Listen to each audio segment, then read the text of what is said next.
if you're in a long distance relationship, I honestly suggest you cut that off before you even get to school, because it's not gonna work. Why do I keep doing that?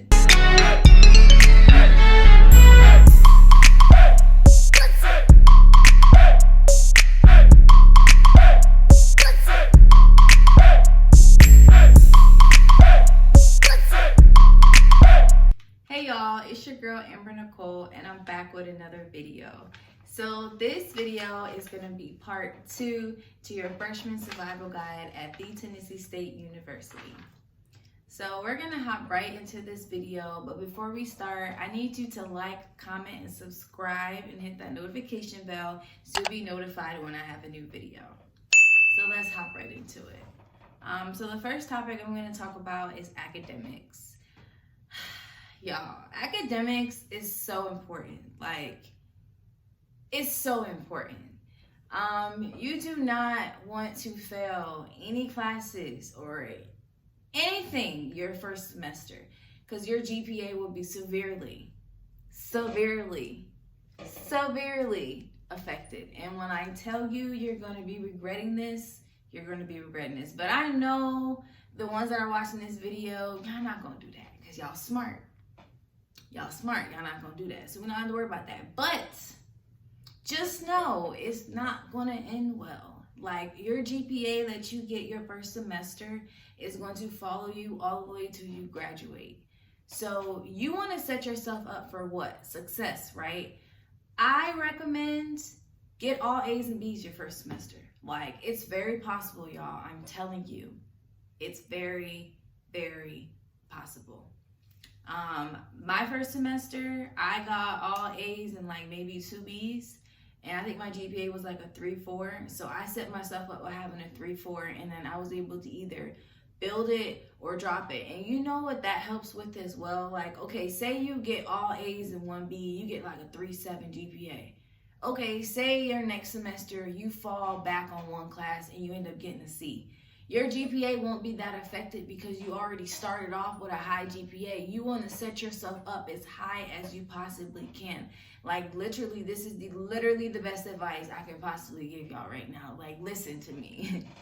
Do your best your first semester. You're going to be doing your prereq courses, which is going to be your English, your history, your biology, and I think that's it. I think I'm missing one, but it's just your core classes, and they're very easy, y'all. And like I said, there's plenty of things on campus to help you if you need help. Very, very important. Like, I ended up graduating with a 3.5 GPA, and I have the highest GPA in my class. So like all the people who graduated with a health science degree, I had the highest GPA. So that felt good because, I mean, my GPA probably wasn't no 3.7, 3.8, 4.0. But baby, I worked hard for that 3.5, okay? Many classes I struggled with, so I was very proud of that. And, at the end of the day, I feel like I did the best that I could do. And that's all you can do. Do the best you can do. Just do the best you can do. The next on the list is relationships. Just don't do it, y'all. I promise y'all, when I tell you, just don't do it. Enjoy being a freshman. Like, this is your first semester on campus. You want to get to know the campus. You want to meet some friends. You want to learn, like, your work schedule, get your school stuff together. Like, you literally will not have time for a relationship.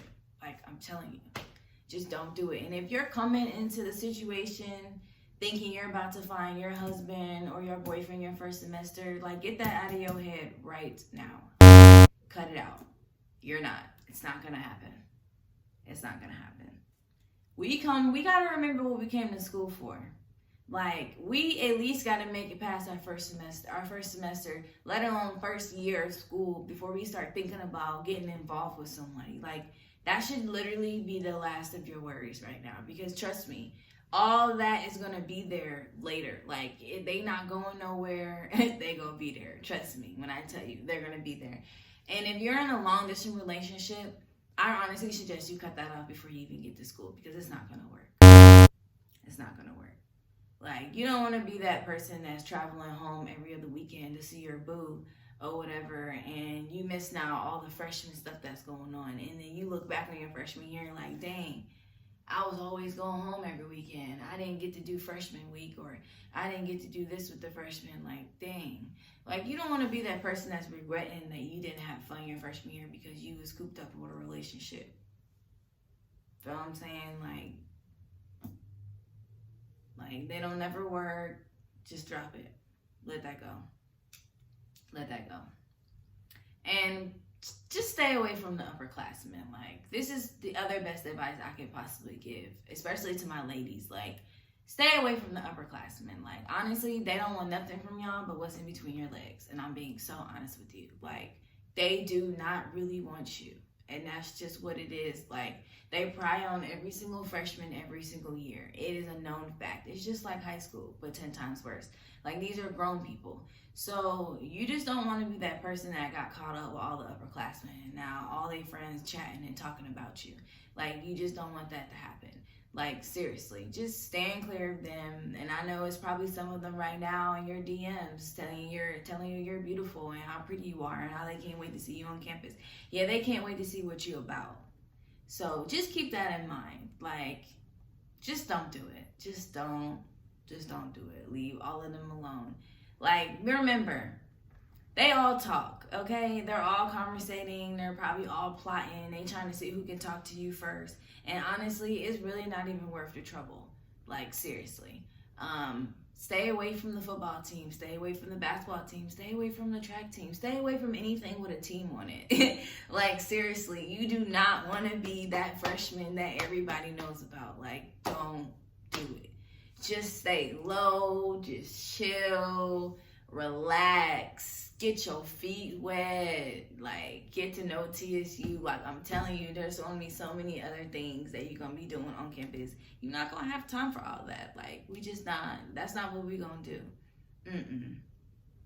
It's not what we're going to do at all. Okay, next on our list is going to be dorm rooms. So, I'm going to name all of them. So for the freshman females, we have Wilson and we have Rudolph. Upperclassmen, that's co-ed, we have Epps and we have Hale. And then we have, for the all boys dorms, we have Watson and Boyd. So if you're a female freshman, you will be staying in Wilson 90% of the time, and the other half will be staying in Rudolph. So Wilson is quite interesting, and honestly, I personally feel like every female should have the Wilson experience because it will change you. It's just an experience in itself. Like, I mean, it was low-key kind of fun. Sometimes it was annoying. Like, people used to be just doing the most and stuff, but like I said, it's an experience. The only thing I really couldn't stand about living in Wilson was literally the bathrooms. Y'all, them community showers made my skin crawl every single time. Like, I didn't even know they had community bathrooms. Like, I told y'all I didn't tour TSU, right? So the day I moved in, we peeping out the scene. I was like, oh no, we gotta go to the store. Like, you need shower shoes, shower caddies, you need all of that stuff. And I think I'm gonna make a separate video on like what you need to survive community showers in college, because there's a lot of things that they don't really tell you. Like, seriously, like, it was gross. That's the only way that I would really recommend Rudolph. So Rudolph, you have a bathroom inside of your room and you share it with the people next to you. So it's called your suite mate. So it's 4 people sharing a bathroom, but the shower and stuff is really nice and big. And honestly, Rudolph is nicer. The rooms are smaller, but you have your bathroom. And you have a sink in your room. See, I'd rather do that than stay in Wilson. But like I said, Wilson was alright. I made it work. College is about making stuff work, because there's a lot of stuff that you don't like. And you're not going to be able to get your way every time. Like, that's just what it is. And then they have off-campus apartments called Ford and NRC. So the new residence, something, I can't remember the specific name. But you don't even get to stay in those until you're a junior or senior. So those are off campus. They're like across the street. They're not far. You probably end up going to a lot of parties over there. Just be careful, because a lot of them are going to end up getting shut down. So, but I'm going to get into that a little later. So next on the list is parties / party promoting groups. So let's talk about the parties first. So there are a couple of different parties that you're probably going to go to at TSU. So the first one is called a set. Like, I didn't even know what a set was. Like, I've never heard that saying before until I came to Nashville. Like, I was like, oh, a set, like, what is that? So a set is like a kickback party, and it's not something you're gonna put Sunday's best on for, ladies. You're not gonna wear heels. You're just gonna wear like some cute pants and maybe some shorts and a shirt and some sandals. It's gonna be very sweaty, y'all. Like, these sets can get very hot. Like, I remember when I used to wear my natural hair my freshman year and come out that thing looking crazy. Like, it's sweaty and nasty. So bring a hair tie, have your hair back, whatever. Wear something comfortable because it's gonna get nasty. Yeah, so them sets get kind of wild. Just be careful when you go to these parties, ladies. Don't put your drink down. And I wouldn't recommend getting any drink from anybody you do not know. Period. Don't pick no drink up. Don't get no drink from nobody. Somebody gives you drink. I'll get my own drink. Don't do it. I'm telling you. Like, a lot of these people you don't know. Like, seriously, like, treat them like you would do anybody in the street. You do not know these people. So as far as the party promoting groups, I personally just don't recommend doing them. Like, it's a lot. You're already gonna have a lot on your plate, and a lot of them could be very messy and a lot of drama, and you just don't want to get involved in a whole bunch of stuff that just doesn't make a whole lot of sense. You want to keep as less things on your plate as possible. So yeah, I don't really recommend joining those. Like, if you're joining them just to get into the parties for free, then you probably should just cut down some of the activities that you do on a daily basis. Like, don't go spend your money at Wendy's all the time, or go out to the mall and buying this every other week, or, you know what I'm saying? Like, keep them extra dollars during the week for that party instead of you having to be a part of something and you're gonna have to post stuff on your social media and and it's just a whole lot. Like, you don't wanna do all that. So I don't recommend it, but if you do it, to each its own. Just be careful, because a lot of these party promoting groups too don't always promote the best things. And again, like I said earlier, when you want to get involved in stuff, you don't want something you're a part of, like promoting parties or doing something, is going to prevent you from getting into an organization that you want to get into. I'm just saying, you got to think about all these things. Everything you do is potentially being watched by someone. Remember that. Next on the list is working. I would suggest, if you have to work, you know, some people have to work or they want a little extra money, I would try and utilize everything you can on campus, which would be work study. Work study is normally given to students who ask for it on your financial aid application, and they award it to you on your MyTSU. Now, if there was an instance where you wasn't awarded it, then you can talk to financial aid and they can work that out for you. Also, there was a lot of people who worked at Chick-fil-A that's in the sub. I don't know if they still have Chick-fil-A there, but whatever is in the sub, they were hiring students to work. Also, the cafeteria hires people to work, and those are not with the school. So you could really do an easy flex with like work study, and then maybe working in the sub for like 3 days a week. Like, I would use as many opportunities to stay on campus that I can, because again, not everybody is going to come to school with a vehicle. So keep that in mind. Like, you want to make it as easy on yourself as possible. Work study was awesome. I did it for 2 years. I loved it. I worked at Boyd and I worked at Wilson, and I was just the front desk checking people in. It's literally like the most simplest job, y'all, to work. So it's kind of just like, why not, right? And yeah, I think they paid us $350 a month, and that was money back then. Like, I was like, okay, got a little extra money to do something. Like, I had money for all my little parties and like my homecoming stuff. So it was like, you really just gotta map out that money and just make it shake, man. You know, college is all about making it work. Like, you gotta make it work with what you have. Okay, next thing on the list is, do I need a car? Freshman year, you really don't need a car. I'm gonna be honest with y'all. Like, I didn't have a car until my sophomore year, and I did just fine. I feel like having a vehicle your freshman year can be a bit of a distraction, because you're just more accessible to do more things, and you're gonna probably end up with the wrong crowd and maybe just going off campus way too much. you know, get into stuff you have no business doing. When you don't have your car, you're kind of like stuck on campus. You kind of have to do the things that all the other freshmen are doing, because most of freshmen don't even come with a car. Like, honestly, they do not. The only thing you're really gonna need a car for is to go to maybe the dollar store or like Walmart up the street and get a couple of items or whatever. But I mean, that way, if you know somebody that has a car, or you're friends with somebody that has a car, y'all can all carpool together every other week to go to Walmart. Like, it's not a necessity for you. Your classes are gonna be on campus. There's food on campus.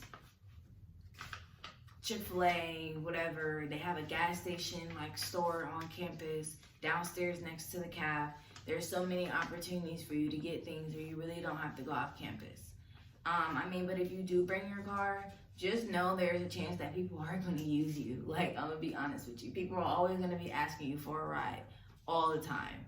That can get really annoying for some people, or some people may take it as, well, I'm going to make money at it, I'm going to charge them $5 a ride. I knew people used to do that, charge them $5.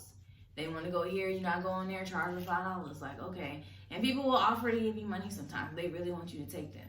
So it's like, maybe you can make a little bit of money like that. I don't know. But use that to your advantage. Don't just be giving out free rides to people and being nice, because people will use you. Like, seriously.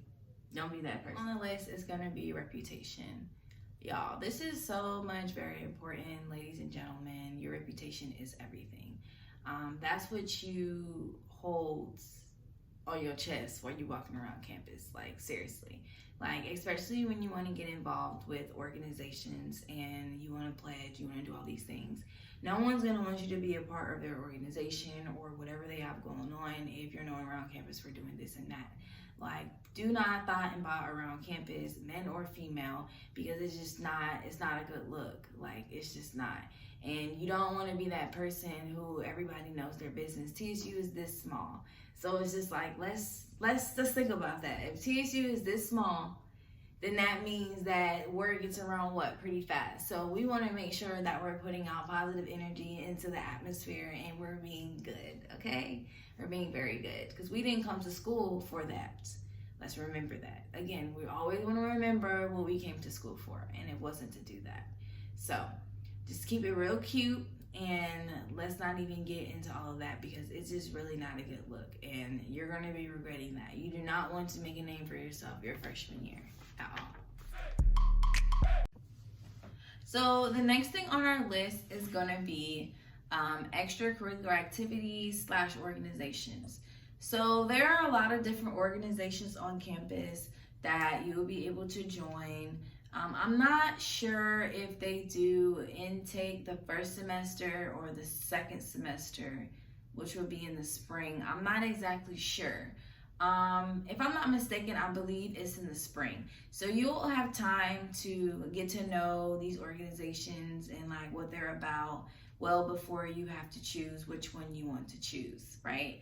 So they will do, I believe on Wednesdays, they have a display inside the student center of all the different organizations, and you'll be able to get information on them and everything like that.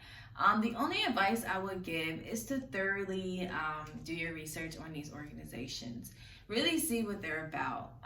Really make sure that's the one that you want to do. And don't do something just because your friend is doing it. Do it because you want to do it. Also, don't be one of those people who join something just to wear the t-shirt or to put it in your bio on Instagram. Actually do the work, you know what I'm saying? Like, don't take a spot up for someone else that really wanted to be a part of it and do the work just because you just wanted to say you're in it just to say you're in it. Like, that's really whack. Like, just don't do that. Really be like honestly and true to yourself about what you want to do and what you want to get involved in, and actually really be involved with it. So that's going to be it for today's video, and I just want to say thank y'all so much for tuning in to part 1 and 2 of this series, and I really hope this information will help someone. If you have any additional questions of anything I talked about or anything I didn't talk about, feel free to leave a comment below or hit me in a personal DM on Instagram. I'll be more than welcome to help you. Be sure to like, comment, and subscribe, and hit that notification bell to be notified when I have a new video. And thank you again so much.